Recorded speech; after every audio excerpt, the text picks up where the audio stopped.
अभी मेरा या फिर आपका जीवन चलायमान अवस्था में है, गतिमान अवस्था में है। लेकिन जो भी इस वक्त आपके जीवन में चल रहा है या फिर जो भी आपकी मनोस्थिति है, वो अच्छा है या फिर बुरा है, ये एक सवाल है। तो आपको जैसे जैसे ये वीडियो आगे को जाएगा, आपको खुद ही जवाब भी देने हैं अपने आप से, या फिर अपने आप वाले आपको मैच करना है।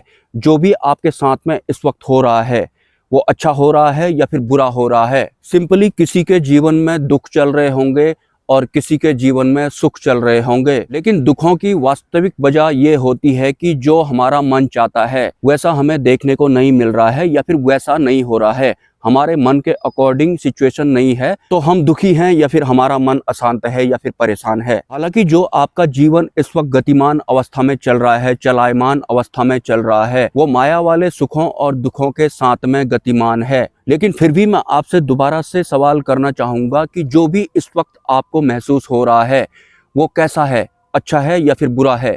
सिंपली कुछ लोग कहेंगे अच्छा है और सिंपली कुछ लोग कहेंगे बुरा है। लेकिन अगर आपसे मैं ये कहूं कि अगले 1 घंटे बाद आपको $1 मिलियन रुपये मिलने वाले हैं, तो क्या अच्छा है या फिर बुरा है? आपको वीडियो के साथ साथ अपना वाला जवाब भी देते रहना है और वीडियो में भी बने रहना है। तो जैसा कि मैंने कहा कि अगले 1 घंटे बाद आपको $1 मिलियन रुपया मिलने वाला है, अच्छा है या फिर बुरा है। जिनकी आध्यात्मिक जर्नी शुरू नहीं हुई है या फिर जो माया वाले सुख और दुखों के बारे में नहीं जानते हैं, तो वो तो सिंपली कहेंगे कि $1 मिलियन बहुत ज्यादा अच्छा है। लेकिन जिनको माया वाले सुख और दुखों का ज्ञान हो चुका है, वो कहेंगे कि ना तो $1 मिलियन अच्छा है और ना तो बुरा है। क्योंकि $1 मिलियन अगर आपके पास आ गया तो सिंपली वो आपके दिमाग पर प्रभाव करेगा और आपका विस्तार होते जाएगा, आप आगे को भागते जाएंगे। खैर, इस बारे में ज्यादा बात करने का कोई फायदा नहीं है। तो $1 मिलियन के मामले में आपका जवाब है कि ना तो अच्छा है और ना तो बुरा है, क्योंकि आपको माया के सुख और दुखों का ज्ञान हो गया है। अब अगर मैं कहूं कि $1 मिलियन तो आपको मिल गया है और उसके बाद आपने इस दुनिया की सबसे महंगी कार खरीद ली है, तो अब आप बताइए कि अच्छा है या फिर बुरा है। तो सिंपली इसमें माया वाला सुख आपको मिलने वाला है, तो अगेन आपका जवाब होगा कि ना तो अच्छा है और ना तो बुरा है। फिर जिन लोगों को अध्यात्म का और नहीं पता, वो कहेंगे $1 मिलियन भी अच्छा है और दुनिया की सबसे महंगी कार भी बहुत ज्यादा अच्छी है, मुझे एक बार ये मिल जाए तो मैं दुनिया को दिखाऊं, पता नहीं क्या क्या। इस बारे में बात करने का कोई फायदा नहीं है। तो आपको $1 मिलियन प्राप्त हुआ है और उसके बाद उस $1 मिलियन से आपने इस दुनिया की सबसे महंगी कार खरीदी है। जो आपके पास होने के बाद आपका जवाब है कि ना तो $1 मिलियन अच्छा है और ना ही बुरा है, और ना ही कार अच्छी है ना ही बुरी है। लेकिन आप उस कार में ड्राइव कर रहे हैं और आपका एक्सीडेंट हो जाता है। अब अच्छा है या फिर बुरा है? जवाब आपको स्वतः ही देना है, अपने आप वाला। बहुत बड़ी अवस्था के बारे में मैं आपको स्टेप टू स्टेप बता रहा हूँ।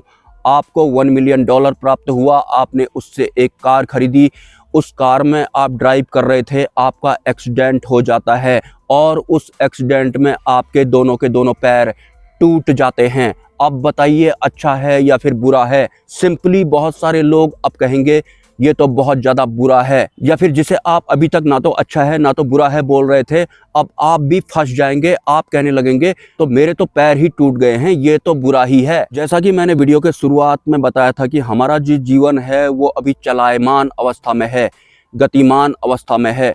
हमारे जीवन में ये सब होते रहते हैं, ये घटनाक्रम हमारे साथ में चलता रहेगा। $1 मिलियन से लेकर कार एक्सीडेंट के बीच में जो भी घटनाक्रम चल रहा था, एक ऐसा पॉइंट आया था जहां पर आपको बुरा फील हुआ होगा, जहां पर आप 70% फोर्स हो गए होंगे कि अब तो मैं इसे बुरा ही बोलूंगा, क्योंकि कार से तो मेरा एक्सीडेंट हो गया है, मेरे दोनों पैर भी टूट गए हैं, तो ये तो बुरा ही है। लेकिन वास्तव में जो माया अतीत अवस्था होती है या फिर जो पर ब्रह्म वाली अवस्था होती है, और उस अवस्था के साथ अगर वो चलायमान गतिमान वाले इस भौतिक संसार में या फिर माया वाले संसार में सरवाइव कर रहा है, तो जब उसे $1 मिलियन प्राप्त हुआ था, वो तब भी बहुत आनंद में था और वो उस वक्त भी पर ब्रह्म से बोल रहा था, वाह क्या सीन है, मेरे पास $1 मिलियन आ गए, आपकी क्या लीला है, मजा आ गया प्रभु। और $1 मिलियन जब ब्रह्म अवस्था वाले इंसान को प्राप्त हुए थे, तो उसे माया वाला सुख या फिर दुख बिल्कुल भी महसूस नहीं हुआ था।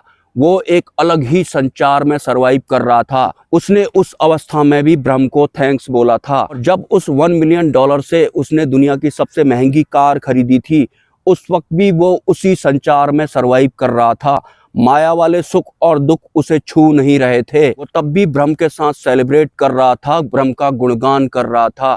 और जब उस कार से उसका एक्सीडेंट हो गया था, उसके दोनों पैर टूट गए थे, तो भी उसे किसी भी तरह का दुख महसूस नहीं हुआ था। उस अवस्था में भी वो संचार उसके अंदर हो रहा था कि वाह ईश्वर क्या लीला है, किस तरह का जीवन आपने मेरे लिए चुना है, मजा आ गया। वास्तव में पैर टूटने के बाद भी उसके अंदर ये संचार हो रहा है। और ये कोई ख्याली पुलाव या फिर थिंकिंग या फिर इमेजिनेशन या फिर थॉट्स नहीं है, ये ब्रह्म अवस्था की एक वास्तविकता है जो मैं आपको बता रहा हूँ। अब आगे सुनिए, ब्रह्म अवस्था का जो संचार होता है या फिर जो आनंद होता है वो कहाँ तक रहता है। जो $1 मिलियन हमें प्राप्त हुए थे, उसके बाद हमने कार खरीदी थी और उस कार से हमारा एक्सीडेंट हो गया था।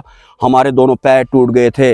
हमारे सिर्फ पैर नहीं टूटे थे, हमारी उस एक्सीडेंट में मृत्यु हो गई थी। और मृत्यु घटित हो जाने के बाद भी वो संचार बने रहता है। मृत्यु के बाद भी ये संचार बने रहता है। और मृत्यु हो जाने के बाद भी वो ईश्वर से बोल रहा होता है कि वाह प्रभु आपकी क्या लीला है, मजा आ गया। कैन यू इमेजिन किस तरह का वो संचार होता होगा, किस तरह का वो आनंद होता होगा, जिससे चलायमान अवस्था में या फिर इस भौतिक जगत में हमें कुछ भी प्राप्त हो रहा है, हम एक ही संचार में बने रहते हैं, हम एक ही आनंद में बने रहते हैं। एक ही आनंद हमारी मृत्यु और उसके बाद भी हमारे साथ होता है। ये ब्रह्म अवस्था होती है, ये कोई मजाक नहीं है। ऐसा नहीं कि जब आपको $1 मिलियन मिले तो आपने कहा ना ये अच्छे हैं ना बुरे हैं, उसके बाद आपने कार खरीद ली और उसके बाद भी आपका जवाब था कि ना ये अच्छा है ना ये बुरा है। उसके बाद आपके पैर टूट गए तो आप इसको बुरा मानने पर मजबूर हो गए, या फिर आप एक्सेप्ट नहीं कर पाए कि मैं इसे अच्छा बोलूं या फिर बुरा बोलूं, क्योंकि पैर तो मेरे टूट ही गए हैं। सिर्फ पैर नहीं टूटे थे, मृत्यु ही हो गई थी। और तब भी हम उस ब्रह्म अवस्था में बने हुए थे। ब्रह्म अवस्था एक ऐसी सुपीरियर अवस्था होती है कि जो ये ठगनी माया होती है या फिर इसके ठगने वाले सुख और दुख होते हैं, ये दूर दूर तक टिकते नहीं है, इनका एहसास हमें होता नहीं है। ब्रह्म अवस्था वाला इंसान ब्रह्म अवस्था में ही सर्वाइव करता है, उसके ही आवरण में सर्वाइव करता है। माया वाले आवरण उसे छू भी नहीं पाते हैं। और तो और ब्रह्म अवस्था वाले साधक को अगर कोई गाली दे देता है, उसके सर में डंडा मार देता है, तो भी उसे कोई फर्क नहीं पड़ता है। उसका वो संचार बना रहता है। वो एक अलग ही आनंद होता है, वो एक सुपीरियर आनंद होता है। और कहाँ माया के अधीन रहने के वक्त अगर हमें कोई बुरा बोल देता है तो हमें तुरंत बुरा फील हो जाता है, या फिर थोड़ा बहुत हमारे मन की जैसी हो जाती है तो हमें बड़ा अच्छा लगता है, हमें बड़ा सुख जैसा महसूस होने लगता है। ये माया वाले जो सुख होते हैं ना, इनकी कोई वैल्यू नहीं होती है, ये कुछ भी होते ही नहीं है। ना तो माया का अच्छे की कोई वैल्यू होती है और ना ही माया के बुरे की कोई वैल्यू होती है।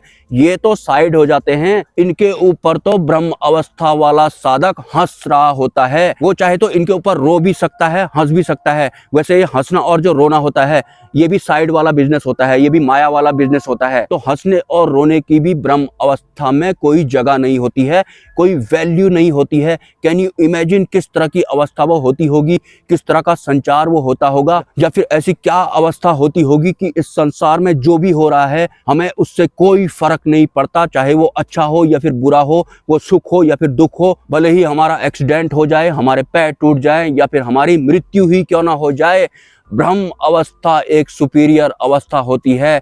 उसके लिए जन्म और मृत्यु की भी कोई वैल्यू नहीं होती है, क्योंकि जन्म और मृत्यु भी एक तरह से माया के अधीन होती है। शरीर वाले मृत्यु की बात मैं कर रहा हूँ। और ब्रह्म अवस्था में सरवाइव करने के दौरान या फिर माया अतीत वाली अवस्था में सरवाइव करने के दौरान बात सिर्फ आपकी मृत्यु तक ही सीमित नहीं रहती है। अपने शरीर की मृत्यु को भी वो जो साधक होता है वो ईश्वर के साथ सेलिब्रेट करता है, और अगले जन्म को भी वो सेलिब्रेट करता है। वो सब कुछ देख सकता है। आप एक तरह से ये समझ लें कि आज तक आप जो भी हैं, जो भी आपके मन में चल रहा है, या फिर सुख चल रहा हो या फिर दुख चल रहा हो, या फिर जितने भी सवाल आपके हों, आपकी ज़िंदगी ट्रैक पर हो या फिर ना ट्रैक पर हो, इन सब अवस्थाओं से डिटैच एक अवस्था होती है, जिसके बारे में आज मैंने शब्दों में सरल भाषा में समझाने की कोशिश की है। थोड़ा और सरल अगर मैं इस अवस्था को करूं, तो ब्रह्म अवस्था में जिस इंसान या फिर साधक ने इस भौतिक जगत में सर्वाइव किया था और उसके बाद उसकी मृत्यु हो गई थी, और उसके बाद अगला जन्म भी उसके अधीन होता है, मतलब वो जहाँ चाहे वहाँ जन्म ले सकते हैं। जैसा कि मैं अपने बहुत सारे वीडियोज में बोलता हूँ कि जो सत्पुरुष होते हैं उन्होंने जानबूझकर हमारे इस माया वाले संसार में जन्म लिया होता है।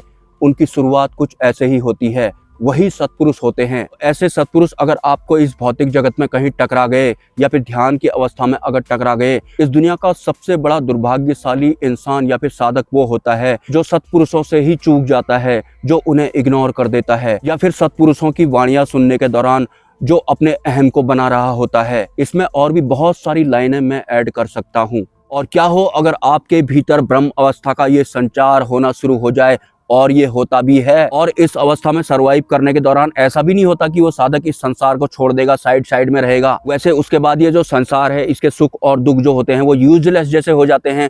तो वो कोशिश करते हैं कि जितना ज़्यादा हो सके अकेले में रहेंगे भैया, या फिर जितने लोग भी ठीक ठाक हैं, जो श्रापित बुद्धि वाले नहीं है, उनकी बातें सुनेंगे, उनके फ़ोन कॉल रिसीव करेंगे, या फिर उनसे कहेंगे कि यार मैं दूर जंगलों में बैठा रहता हूँ जहाँ पर बाघ वगैरह होते हैं, तुझे आना है तो आ जा यार। ये जिस ब्रह्म अवस्था के बारे में मैं आपको बता रहा हूँ, ये स्टेप टू स्टेप मैं आपके भीतर भी इसको ठूस दूंगा और वो फिट हो जाएगी। उसके बाद जब चाहे आप उस अवस्था से बाहर निकल सकते हैं, माया वाली अवस्था में आ सकते हैं, और जब चाहे आप उस अवस्था में ही ठहर सकते हैं। लेकिन एक सांसारिक इंसान को आपके अंदर वाली अवस्था का बिल्कुल भी भास नहीं होगा। जैसे कि प्राचीन समय में जो उच्च स्तरीय साधु संत होते थे, जिनके भीतर ब्रह्म अवस्था का संचार होता था, या फिर जिनके भीतर आत्मज्ञान का संचार होता था, वो किसी भी ईश्वर का नाम जप या फिर मंत्र जप मुंह से नहीं करते थे, और वाचिक जप भी वो नहीं करते थे। उनके भीतर जो ऑटोमेटिक एक मंत्र या फिर नाम जप चल रहा होता है, वो उसमें रहते थे। क्योंकि हमारे भीतर स्वतः ही चलने वाला एक भजन भी होता है। हमें कोई मंत्र जप या फिर नाम जप करना नहीं पड़ता है, वो स्वतः ही होता है। हम उससे ऑटोमेटिक कनेक्ट हो जाते हैं। लेकिन कोई सांसारिक इंसान अगर पूछता है कि स्वतः ही जो आपके अंदर भजन चलता है वो मेरे अंदर कैसे होगा, मैं क्या करूं, तो फिर एक सांसारिक इंसान को या फिर जो माया के अधीन होता है, उस तरह के इंसान को ये प्रोसेस उतनी आसानी से समझ में नहीं आता है। सबसे पहले उसे माया या फिर काम, क्रोध, लोभ, मोह, भय का एटलीस्ट ज्ञान हो जाना चाहिए, समझ हो जानी चाहिए कम से कम उसको। अन्यथा जिन साधु संतों के भीतर स्वतः ही भजन चल रहा होता है, वो उसका वर्णन नहीं कर सकते हैं, क्योंकि आंतरिक कुछ ऐसी स्थितियां भी होती हैं जिसका शब्दों में वर्णन नहीं किया जा सकता है, बखान नहीं किया जा सकता है। तो वो भी कहते थे अगर तुम आत्मज्ञान प्राप्त करना चाहते हो तो ईश्वर का नाम जप करो, मंत्र जप करो। हालांकि शुरुआती चरण में उन्होंने भी मुंह से मंत्र जप किया था, नाम जप किया था, ओम का जप किया था, नाद ध्वनि को सुना था, सांसों पर ध्यान टिकाया था, या फिर जो जो आप करते हैं वो सब उन्होंने भी किया था। ब्रह्म अवस्था या फिर और भी बहुत सारी आंतरिक अवस्थाएं हैं जिनका शब्दों में वर्णन नहीं किया जा सकता है। मैं बहुत मुश्किल से ये सब आपको बता पा रहा हूँ। और एट द एंड मतलब शरीर की मृत्यु के उपरांत वो इंसान ईश्वर का ये कहकर धन्यवाद करता है कि क्या चलायमान गतिमान घटनाक्रम तुमने मेरे जीवन में ऐड किए थे, तुम लाजवाब हो। और वास्तव में हमारा जो ये जीवन होता है, जो गतिमान या फिर चलायमान होता है, इसमें जो भी होता है वो ईश्वर की मर्जी से ही होता है।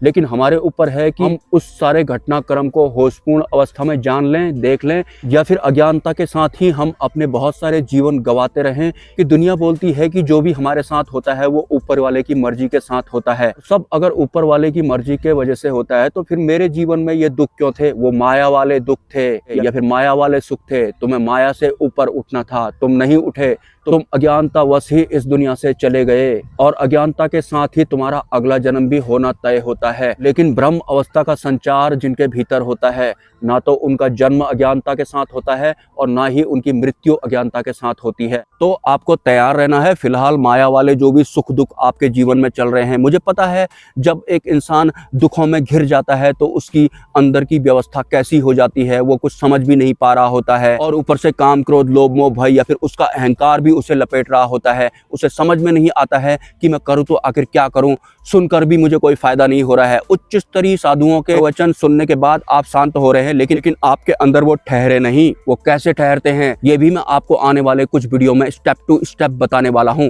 उसका एक बहुत ही सरल प्रोसेस होता है। जिस ब्रह्म अवस्था के बारे में आपको मैंने तोड़ मरोड़ के घुमा फिरा के शब्दों के थ्रू बताने की कोशिश की है, उस अवस्था का संचार आपके भीतर कैसे ठहरेगा। अभी आपको सिर्फ ज्ञान हुआ है, उसका बोध आपको कैसे होगा, आपके अंतकरण में वो फिट कैसे होगा, ये भी मैं आने वाले वीडियोज में बताने वाला हूँ। ईश्वर की कृपा से मुझे ये पता लगा है। सपोर्ट अगर आप करना चाहें तो मेरे मोबाइल नंबर पर, UPI ID पर, या फिर कम्युनिटी पोस्ट में एक QR कोड होगा, उसमें आप कर सकते हैं। मिलते हैं नेक्स्ट वीडियो में। नमस्कार।